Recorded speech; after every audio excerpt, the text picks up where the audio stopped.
आपले लाडके आमदार राजाभाऊ खरे यांच्या आमदार फंडातून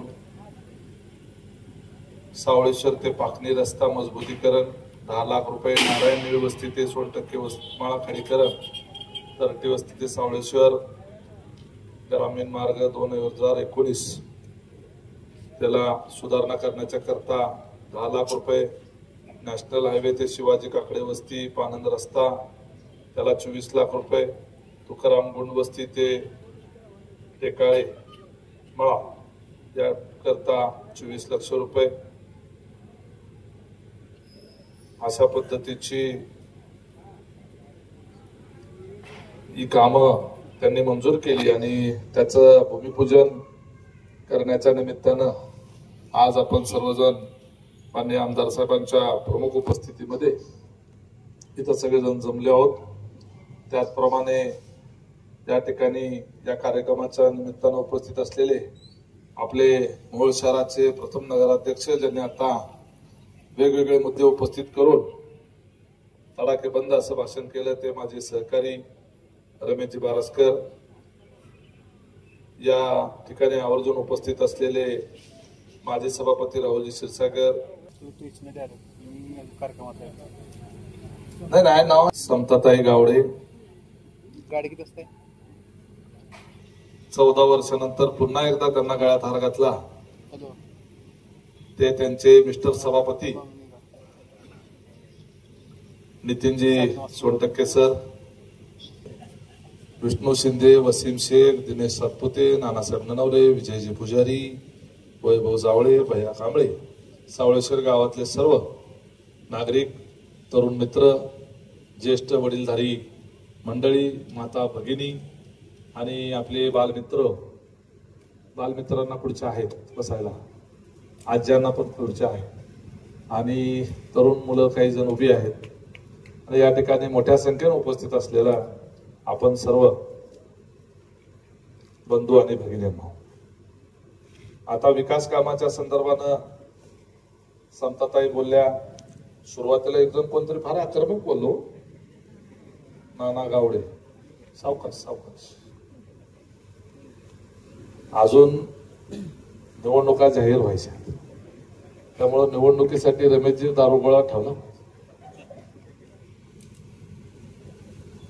त्यांच्या फुसनाळ फटाकड्यापेक्षा आपल्याकडं मजबूत अशा चांगल्या त्यांच्या टिंब खाली उडवायला एकदम आपले चांगले आटंबाम आपल्याकडे आहे, पण एकदम पुतळीतून दिवाळी आली म्हणून लगेच बाहेर काढू नका। दिवाळीचा उल्लेख झाला म्हणून मी आवर्जून आपल्याला सांगतो,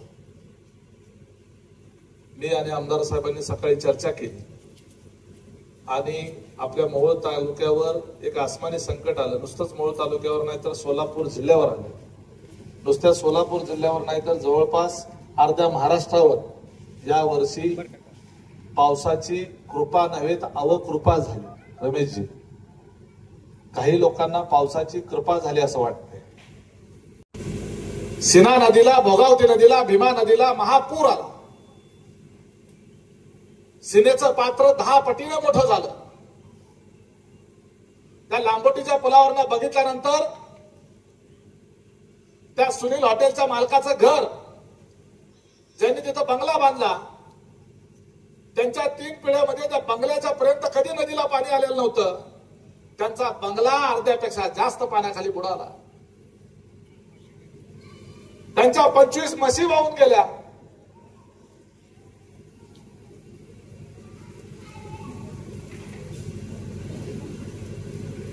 पाऊस चांगला झाला म्हटल्यानंतर किंवा पाऊस चांगला होतोय म्हटल्यानंतर शेतकरी आनंदित होतो। आम्ही आमच्या जत्रेमध्ये, यात्रेमध्ये जी भाकणूक होते त्या भाकणुकीकडे आम्ही त्या ठिकाणी वाट पाहून असतो, या वर्षी चांगला पाऊस होईल का, हा वरुण राजा निसर्ग राजाची कृपा या वर्षी आमच्यावर होणार आहे का, याच्या करता शेतकरी असा आभाळाकडे डोळे लावून बसलेला असतो। चांगला पाऊस झाला तर मला शेतामध्ये चांगलं पीक घेता येईल, या वर्षी माझा खरीपाचा सीझन जो आहे तो चांगलाच आहे, चांगलं उत्पन्न आलं तर मागच्या वेळीचा रोखा मला व्यवस्थित फेडता येईल, बँकेचं कर्ज फेडता येईल, पोरीचं लग्न करता येईल, मुलाला शाळेला घालता येईल, कॉलेजची फी भरता येईल, असे हजारो स्वप्न आमचा शेतकरी बांधव जो आहे तो त्या पावसाच्या कृपेवर हा दरवर्षी बघत असतो. परंतु यावर्षी पाऊस झाला, तो एवढा पाऊस झाला, एवढा धडाधडा कोसळला की आमच्या शेतकऱ्याची स्वप्न सगळी त्या महापुरामध्ये त्याच्या डोळ्यात देखत वाहून गेली. दुष्काळामध्ये त्या शेतकऱ्याचं कुटुंब ज्या गाई म्हशीच्या माध्यमातून मिळणाऱ्या दुधाच्या धंद्यावर ज्याचं कुटुंब चालतं, ज्याचा प्रपंच चालतो, अशी दुधाची जनावरं त्याच्या वासरा सकट त्याच्या डोळ्यात देखत पाण्यामध्ये वाहून गेली. काही शेतकऱ्यांनी आपली जनावरं सोडायची राहिली वस्तीवर. नदीला पूर आला, वस्ती पाण्याखाली जाते हे दिसत असताना सुद्धा गोट्यातली जनावरं पाण्यामध्ये वाहून जातील म्हणून झाडावर चढून आपल्या जनावरांची राखण करण्याच्या करता पूर आल्यानंतर झाडावर जाऊन बसली. एनडीआरएफच्या बोटी पाठवून आपल्या आमदार साहेबांनी पंढरपूरवरनं बोटीची व्यवस्था केली. या बोटी पाठवून राम नेहगणे असेल, आमचं घाटणे असेल, मलिकपेठ असेल, नरखेड असेल, या भागामध्ये बोटी पाठवून त्या ठिकाणी त्या शेतकऱ्यांना झाडावरनं जाऊन एनडीआरएफच्या जवानांनी आणलं.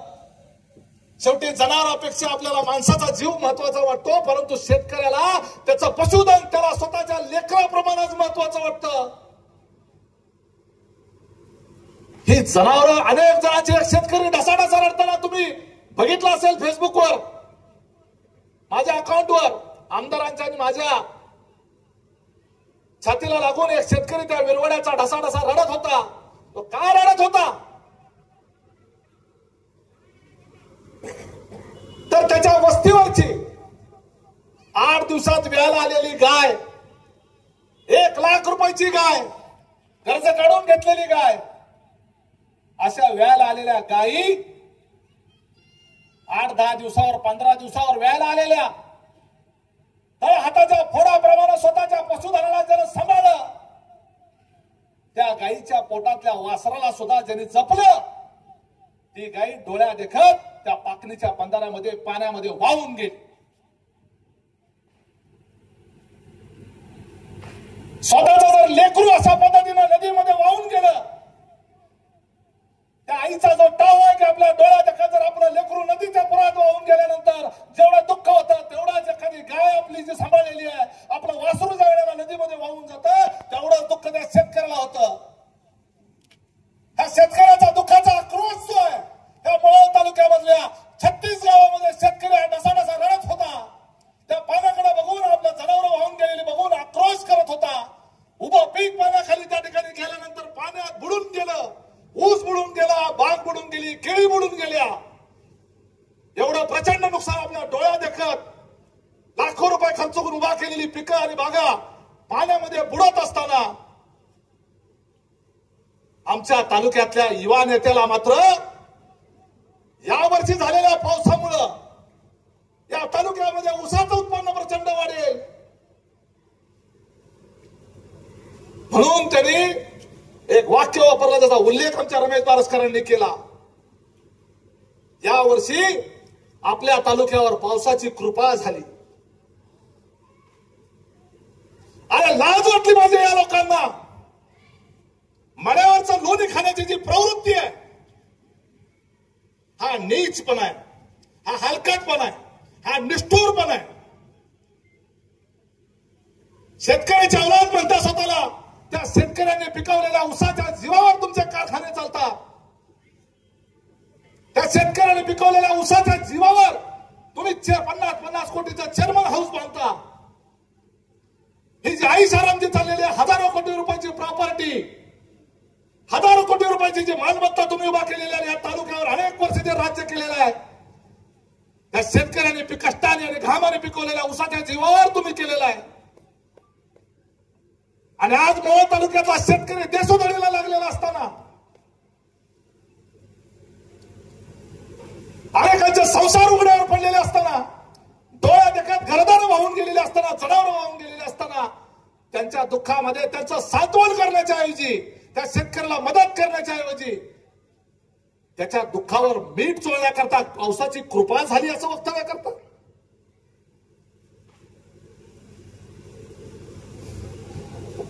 या मोहोळ तालुक्यातल्या शेतकऱ्यांनी त्याच्या या वक्तव्यामुळे त्याचा बदला घेतला पाहिजे.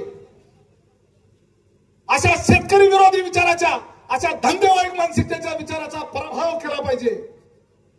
हा धंदेवाईक विचार आहे रमेश बारसकर यांना. शेतकऱ्याच्या जीवावर धंदा करायचा. धंदा कशाचा धंदा?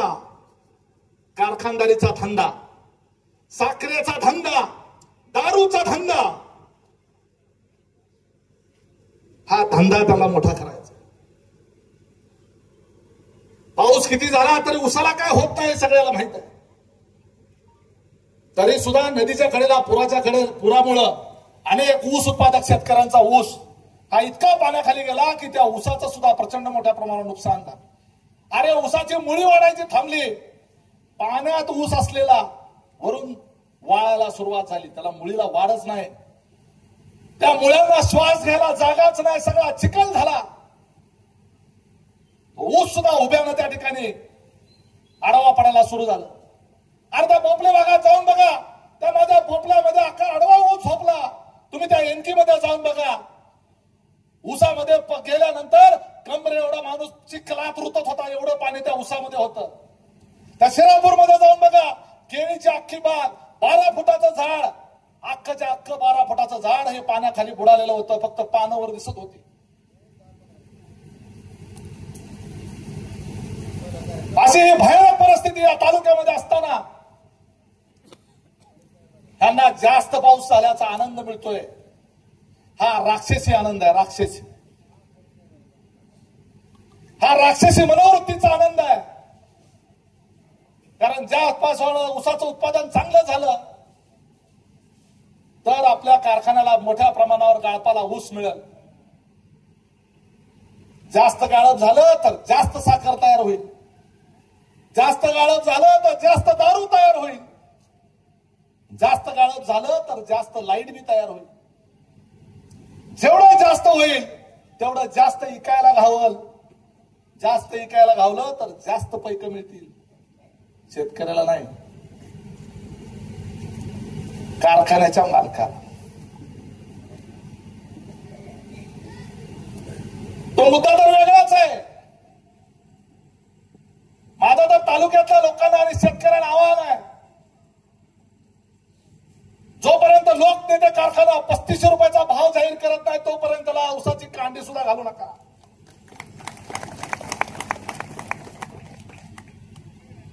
अरे 800 कोटी कर्जात असलेला विठ्ठल सहकारी कारखाना 3235 रुपये भाव देऊ शकतो. अरे मग तुझा कर्जमुक्त असलेल्या कारखान्याला 35 रुपये भाव द्यायला अडचण काय? कर्जमुक्त आहे ना, बिनकर्जाच आहे ना. मग आमच्या शेतकऱ्याला का भाव देत नाही? 35 रुपये भाव जर केला, मी आणि आमदार साहेब मिळून सगळेजण आवाहन करू. सगळ्यांनी मिळून तिथंच ऊस घाला. काय मिळवाय तेवढं पैसे मिळू. काय दारू गाळाय थोडी घा.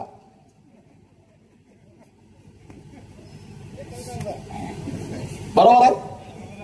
आम्ही लोकांना जाऊन सांगू, लोकनेत्याला ऊस घाला. आणि हिंमत असेल, ज्याचा ऊस पाण्याखाली बुडलेला आहे, हंगाम सुरू झालेला पहिल्यांदा पाण्यात बुडालेला ऊस घेऊन जा.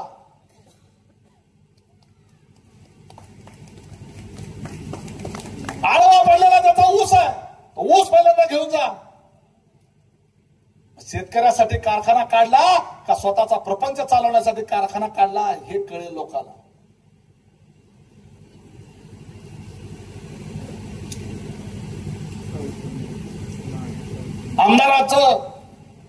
आमदार निवडून दिला लोकांनी 30,000 मतांनी. आमदार जयंत पाटील साहेब किती मतांनी आले? 7,000. रोहित पवार किती मतांनी आले? 1200. जयंत पाटील साहेब फार मोठे नेते. मला वाटतं ते 8व्यांदा आमदार झाले का 7व्यांदा, 8व्यांदा आमदार झाले. या महाराष्ट्राचे नेते जुने जाणते सहकार वर्षी राजाराम बापूचं घराणं मागच्या 30 वर्षापासून सातत्यानं कॅबिनेट मंत्री राहिलेले जयंत पाटील साहेब, महाराष्ट्राचे राष्ट्रवादीचे अध्यक्ष, 5 ते 6 साखर कारखाने, अतिशय कर्तृत्ववान माणूस, तरी सुद्धा त्यांना तुतारीच्या चिन्हावर निवडून यायला संघर्ष करावा लागला. रोहित पवार, पवार घराण्याचा नातू, साक्षात शरदचंद्र पवारांचा नातू, हजारो कोटी रुपयाची त्या ठिकाणी उद्योगाचं साम्राज्य, पवार नावाचं पाठबळ, प्रचंड फौज दिमतीला, तरी सुद्धा निवडून यायला संघर्ष करावा लागला. 1200 मतांनी फक्त निवडून आले. परंतु आज आमच्याकडे राजाभाऊ खरे यांना उमेदवारी दिल्यानंतर या तालुक्यातल्या जनतेनं, तुम्ही त्यांच्याबरोबर तुलना करा, फक्त एवढ्या मोठ्या नेत्यांना निवडून यायला संघर्ष करावा लागला. परंतु राजाभाऊ खरे यांना या तालुक्यानं, या मतदारसंघाला 30,000 मतांनी निवडून दिलं. का दिलं निवडून?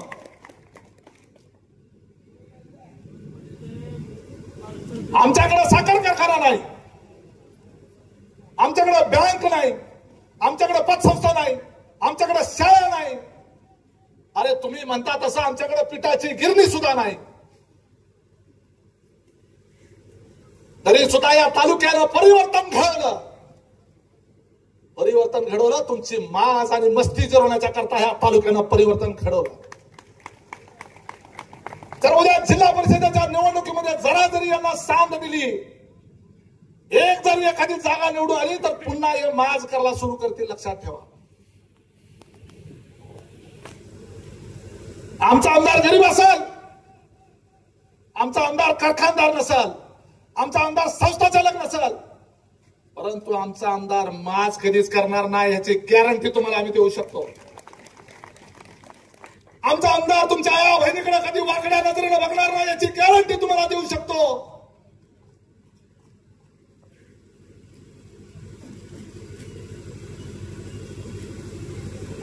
आमचा आमदार हा गरीब घरातला आहे.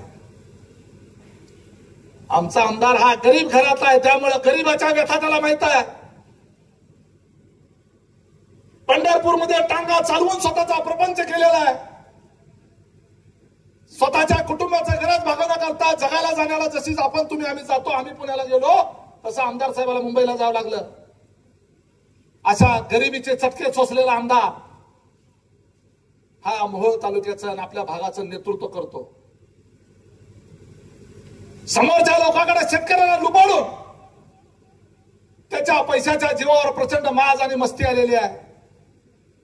आणि याच्या करता तुमच्या गावकीचे भावकीचे वाद विचार बाजूला सोडून द्या.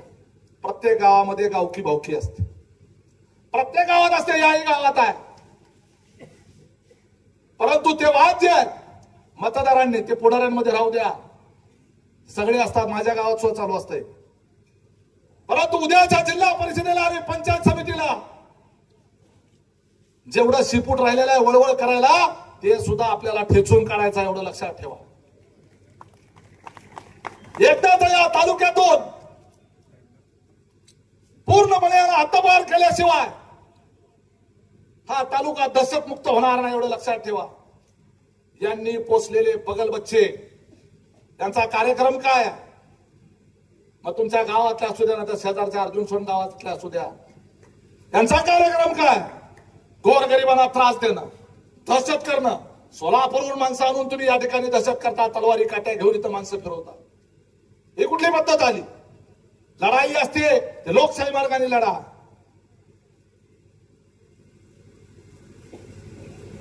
मी तालुक्याला पुढे येऊन बोलणार आहे, पण मी निवडणुका लागल्यावर बोलणार आहे. आमदार साहेब, आज अजितदादाच्या पक्षाचा जिल्हाध्यक्ष आहे. या पक्षाचा एकेकाळी महाराष्ट्राचा अध्यक्ष राहिलेला आहे. 7,500 मताधिक्याने निवडून आलेला लोकप्रतिनिधी आहे. आणि आम्हा सगळ्या त्या मोहोळ तालुक्यातल्या आमच्या सहकाऱ्यांच्या माध्यमातून 30,000 आमदार निवडून आणण्याचा एक महत्वाचा घटक असलेल्या माझ्यासारख्या कार्यकर्त्यावर सुद्धा ज्या वेळेला ह्यांच्या गावामध्ये एकटा गेलो त्यावेळेला हल्ला करण्याचा प्रयत्न झाला. मी त्याची वाच्यता केली नाही, कारण अशी वाच्यता केल्यानंतर ज्या वेळेला हे अनगरमधून बाहेर पडतील त्यावेळेला बाकीच्या सगळ्या मोहोळ तालुक्यामध्ये, मोहोळ शहरामध्ये आणि इतर गावामध्ये तिथं आपले कार्यकर्ते त्यांच्यावर गुरगुर करतील, आपले कार्यकर्ते त्यांच्यावर दादागिरी करायला प्रयत्न करतील. आपल्याला ठोकशाहीच्या मार्गाने जायचं नाही, आपल्याला लोकशाहीच्या मार्गाने, या लोकशाहीमध्ये पराभव करायचा, एवढं लक्षात ठेवा. ठोकशाही तुमच्यापाशी, आम्ही लोकशाहीच्या मार्गाने जाणारी माणसं. अरे स्वतःच्या गावात आल्यानंतर ते म्हणतात ना, म्हण आहे, क्या बात है लड्डू, अपने गली में कुत्ता भी शेर हो जाता. एखाद्या गावात गाडीवर जाताना बघा, कुत्र मागे फास्ट पळत येते गाडीच्या मागे दुखत दुखत, कुठनं माघारी जात आहे. गावची हद्द आली की माघारी जाते. तशी गाडीचा पाठला केला आणि कारखान्याच्या जवळ आली गेली माघारी. अरे काय अरे तुम्हाला पण नरखेडमध्ये यायचं आहे, तुम्हाला मोहोळमध्ये यायचं आहे, तुम्हाला सावळेश्वरमध्ये यायचं आहे, तुम्हाला नांदगावमध्ये यायचं आहे, तुम्हाला कुरुलमध्ये यायचं आहे, तुम्हाला बेगमपुरात यायचं आहे, तुम्हाला टाकळीत यायचं आहे. तिथं काय आहे तुमचा घंटा? कोण कुणाला कमी नसतं. तुम्ही फक्त 12 वाड्याचं पाणी पिलाय, उमेश पाटील हा 1200 गावाचं पाणी पिऊन आलेला, एवढं लक्षात ठेवा. म्हणून 4 वर्षाच्या कालावधीमध्ये तुमचं 50 वर्षाचं साम्राज्य उद्ध्वस्त करण्याची हिंमत दाखवू शकला, एवढं लक्षात ठेवा. अजून तर लय काळ जायचा आहे, त्यामुळं असल्या भंगारनादाला लागू नका. जास्त बोलणार नाही. पुण्यात, मुंबईत आपल्याला सगळीकडे महाराष्ट्रात फिरावं लागतं. त्यामुळं कुणी कवच कुंडल घेऊन जन्माला आलेलं नाही. मी बी नाही, तुम्ही बी नाही. त्यामुळं लोकशाहीच्या मार्गानं, लोकशाही पद्धतीनं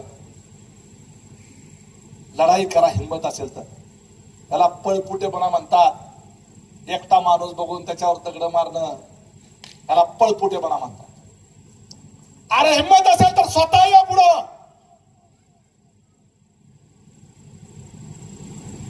उमेश पाटलाचं आजही चॅलेंज आहे. तुम्ही तुमचा अनगर सोडा, उमेश पाटील जे ते नरखेड सोडायला तयार आहे. कुठल्या गटाचं लढायचं सांगा. कुरुलमध्ये लढायचं का, फिनूरमध्ये का, आष्टीमध्ये? 3 गट ओपन आहेत. कुठल्या गटात लढायचं सांगा. उमेश पाटील तुमच्या एवढा मातबर नाही, तुमच्यासारखा खानदार नाही, तुमच्यावरचा माझा बाप कुठला आमदार नाही, खासदार नाही, ना मंत्री नाही, ना आम्हाला कुठला दर्जा आहे.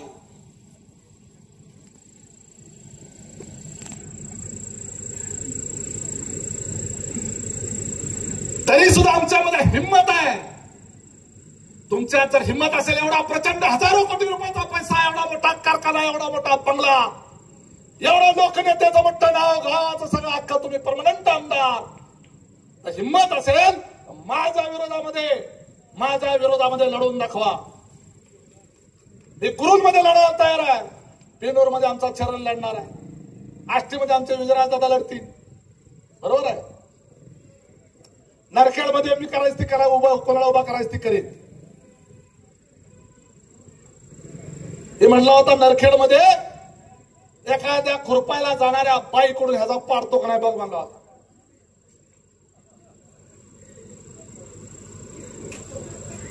आता येऊन दाखव नरखेडला. मी स्वतः नाही उभा राहत नरखेडमध्ये. तुझ्या कुठल्याही मातबारला उभा करा, नरखेडमध्ये निवडून आणून दाखव. मी माझं गाव सोडतो, तू तुझं गाव सोड, हिंमत असेल तर. मोहोळ तालुक्याचा अनिष्भिक्त सम्राट त्याला म्हणून घेतो होता ना, मग तालुक्याचा नेता होता का तुझ्या गल्लीतला नेता होता हे तालुक्याला तेव्हा कळेल. जेवढा आहे ना तेवढा पैसा ओतून बघून बघ.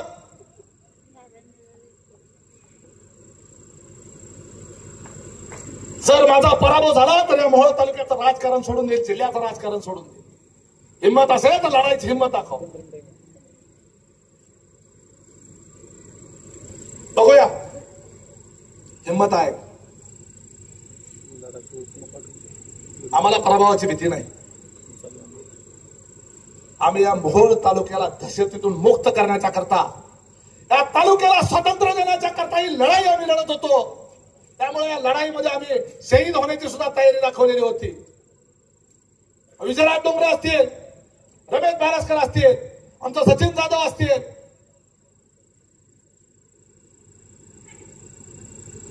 आमच्या मोहोळचे दीपक गायकवाड असतील, ह्या सगळ्यांनी अतिशय ताकदीनं, संजय अण्णा क्षीरसागर देखील, आमच्या सोनटक्के सारखे अनेक कार्यकर्ते जे आहेत त्या लढाईमध्ये उतरलेले होते.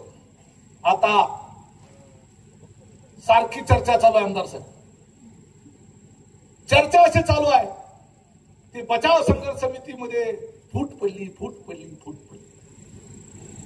आणि त्याच्यामुळं काही जणांना उकळ्या फुटायला. अरे बचाव संघर्ष समिती म्हणजे कोण आहे? ही बचाव संघर्ष समिती म्हणजे ज्या 1.25 लाख मतदारांनी ज्या आमदार साहेबांना राजू खरेंना मतदान केलं, ज्यांनी या दहशतवादी प्रवृत्तीच्या विरोधात मतदान केलं, ही सगळी 1.25 लाख मतदान केलेली जनता म्हणजे बचाव संघर्ष समिती आहे. आम्ही कोण नाही. आणि ती जागेवरच आहे, ती जागेवरच आहे. त्याच्यामध्ये आणखी सामील होणार आहेत लोक. त्यामुळे यांच्याकडे प्रचंड पैसा, अफाट पैसा आहे. त्यामुळे त्या पैशाचा वापर करून आमच्या समताताई सभापती म्हणाल्या, काय बोलल्या, कट करायची गरज पडली. आमचा पराभव करण्याच्या करता कट कारस्थान दुसरं येत आहे काय? हे कधी सरळ मार्गाने कुठल्या निवडणुका जिंकली? कट कारस्थान दुसरं काही केलेलंच नाही. आता जर कोण नवीन कार्यकर्ता, त्यांच्या वेळेला कार्यकर्ता जर ह्या व्यासपीठावर दिसला, 2 दिवसात त्याची मोटर तर पळवून नेली जाईल, पाईपलाईन तर तोडली जाईल. ही स्टाईल आहे. नाहीतर रात्री त्याच्या वस्तीवर कुठं राहत असेल तर घर तर फोडलं जाईल. आणि या सगळ्या प्रवृत्तीला परवा आमच्या नरखेड हद्दीमध्ये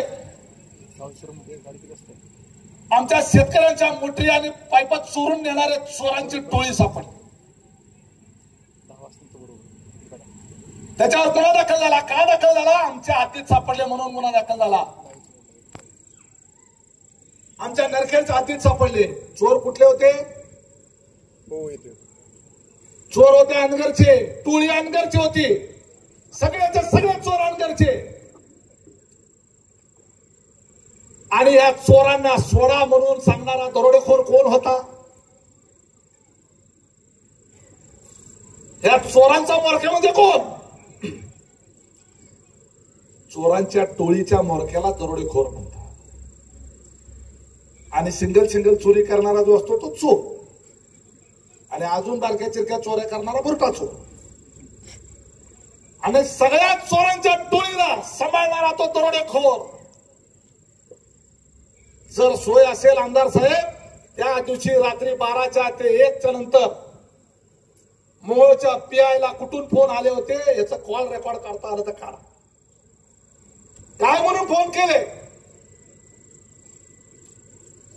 अरे पुरामध्ये ज्यांची शेती वाहून गेली, ज्यांचं शेत आणि पीक वाहून गेलं,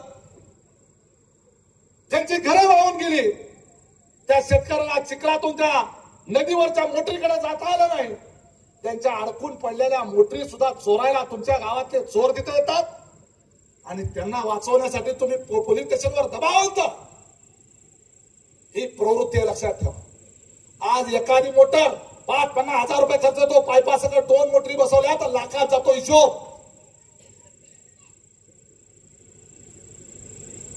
त्यामुळे आपल्याला हे सगळं जे चौकडी आहे, अशा वाईट प्रवृत्तीला खतपाणी घालणाऱ्यांना आपल्याला उद्याच्या सगळ्या लोकशाही व्यवस्थेतून हद्दपार करायचं.